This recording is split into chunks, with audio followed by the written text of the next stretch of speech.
Hi students, welcome back to my channel. CCF counselling వాళ్ళకు ఒక హెచ్చరిక. మరి దీనికి ఇచ్చారు, ఇక్కడ ఒకటి ఇచ్చారు, కేటగిరీ రిజిస్ట్రేషన్ ఇచ్చారు. కేటగిరీ రిజిస్ట్రేషన్ వీళ్ళు మాత్రమే చేయాలి స్టూడెంట్స్. ప్రతి ఒక్కరికి కేటగిరీ రిజిస్ట్రేషన్ చేయాల్సిన అవసరం లేదు. ఎవరు చేయాలంటే category registration of category public notice కూడా వీళ్ళు ఇవ్వటం అయితే జరిగింది. కేటగిరీని మళ్ళీ రీస్టోర్ చేసుకోవటం ఎందుకంటే such candidates must have valid. అసలు కేటగిరీ రీస్టోర్ అంటే ఏంది గుర్తుపెట్టుకుని ఒకసారి. కేటగిరీ రీస్టోర్ కొంతమంది జోసా కౌన్సిలింగ్ అప్లై చేసుకుని ఉంటారు కదా. మీరు జోసా కౌన్సిలింగ్లో ఏం చేసుకున్నారంటే జోసా 2025లో అప్లై చేసుకున్నప్పుడు మీకేమో ఇచ్చిందంటే, సపోజు నేను ఎస్సీ స్టూడెంట్ కింద అప్లై చేసుకున్నా. అప్లై చేసుకున్న తర్వాత నా దగ్గర సర్టిఫికెట్ లేదు, వ్యాలిడ్ సర్టిఫికెట్. అప్పుడు నన్ను జనరల్కి మార్చారు. ఈడబ్ల్యూఎస్ చేసుకుంటే నా దగ్గర సర్టిఫికెట్ లేదు, జనరల్కి మార్చారు. అట్లాగే ఓబీసీ చేసుకున్నా, నా దగ్గర సర్టిఫికెట్ లేదు, జనరల్కి మార్చారు.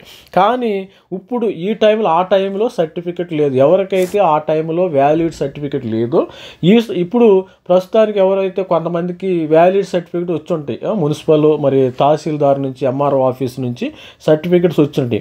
వాళ్ళ సర్టిఫికెట్స్ ఏంటంటే వాళ్ళ సర్టిఫికెట్ వచ్చినప్పుడు ఈ జనరల్ నుంచి మళ్ళీ ఎస్సీకి మారచ్చు అనమాట. కేటగిరీ రిజిస్ట్రేషన్ చేసుకోవచ్చు. మరి అలాంటి స్టూడెంట్స్ మాత్రమే కేటగిరీ రిజిస్ట్రేషన్ మనకి 24 గంటలకి, ఈ రోజు నుంచి 25 రేపు 5 గంటలకి క్లోజ్ అవుతుంది. మరి last date to respond queries.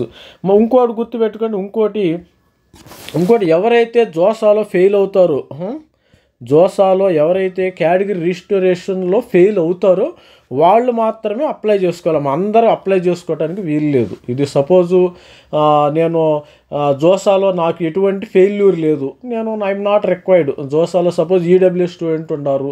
EWS student జోసాలో మరి అతనికి సీటు రాలా. కొంతమందికి జనరల్ అప్లై చేసుకుంటారు. ఈడబ్ల్యూఎస్ స్టూడెంట్స్ కొంతమంది జనరల్ అప్లై చేసుకుంటారు. అతనికి సీటు రాలి. సీటు వచ్చినప్పుడు సర్టిఫికేట్ వెరిఫికేషన్ అవుతుంది. ఆ వెరిఫికేషన్ అయినప్పుడు మీరు ఫెయిల్ అవుతారు. గుర్తుపెట్టుకోండి, మీకు జోసాలో సీటు వస్తే మీరు సర్టిఫికేట్ వెరిఫికేషన్ అవుతుంది. ఆ వెరిఫికేషన్లో మీరు ఫెయిల్ అయ్యి జనరల్కి వెళ్ళిపోతారు. అప్పుడు మీరు సీటు కోల్పోతారు. అసలు సీటే రానప్పుడు సర్టిఫికేట్ వెరిఫికేషన్ ఫెయిల్ అవ్వదు కదా. మీకు సీట్ రాలేదు, మీ సర్టిఫికేట్ వెరిఫికేషన్ ఫెయిల్ అవ్వదు, మీరు రిజిస్టోర్ చేసుకోవాల్సిన అవసరం లేదు. No need to category registration చేసుకోవాల్సిన అవసరం లేదు. మీరు ఈ వెబ్సైట్కి వెళ్ళినప్పుడు ఇమ్మీడియట్గా ఏంటంటే ఇక్కడ సీసాబ్ గో ఫర్ ఇక్కడ ఉంది కదా, గో ఫర్ దాసా సీసాబ్ స్పెషల్ అని ఉంది. మరి దీనికి వెళితే ఇక్కడ మీరు గో ఫర్ సీసాబ్ ఇక్కడ క్లిక్ చేయండి. ఇక్కడ క్లిక్ చేసిన తర్వాత ఇక్కడ ఇది వెబ్సైట్ వచ్చేస్తుందమ్మా.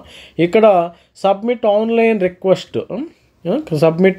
రిక్వెస్ట్ సంబంధించిన ఈ యొక్క క్యాండిడేట్ యాక్టివిటీ ఉంటుంది. దీన్ని క్లిక్ చేయండి ఒకసారి.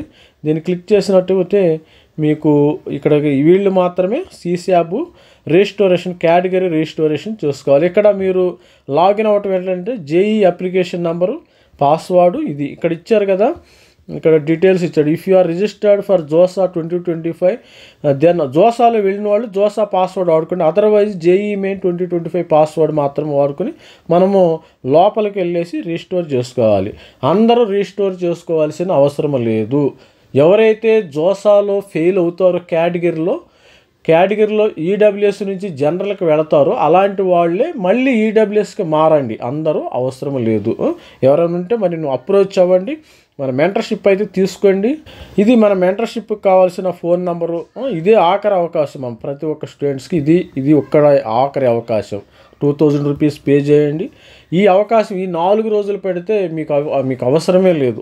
ఈ 2తో మరి మీరు గైడెన్స్ కావాలంటే మన దగ్గర గైడెన్స్ ఉంటుంది. మనకి ఇది వాట్సాప్ నంబరు, ఇది క్యూఆర్ కోడ్ 2000 రూపీస్ పే చేసి దీనికి స్క్రీన్ షాట్ అయితే షేర్ చేయండి. All the best student. మరి అదేవిధంగా మన మెంటర్షిప్ కూడా తీసుకోండి. తీసుకుంటే మీకు అన్ని మరి కట్ ఆఫ్ ఎంత ఉంది, జోసాలో కావాల్సిన సీసాబ్కి కావాల్సిన గైడెన్స్, కంప్లీట్ గైడెన్స్ కూడా మరి ఎప్పుడెప్పుడు అనేది రిజిస్ట్రేషన్లో ఎంత అమౌంట్ కట్టాలి అన్ని విషయాలు మనం క్లియర్గా చెప్తాను. All the best. Thank you.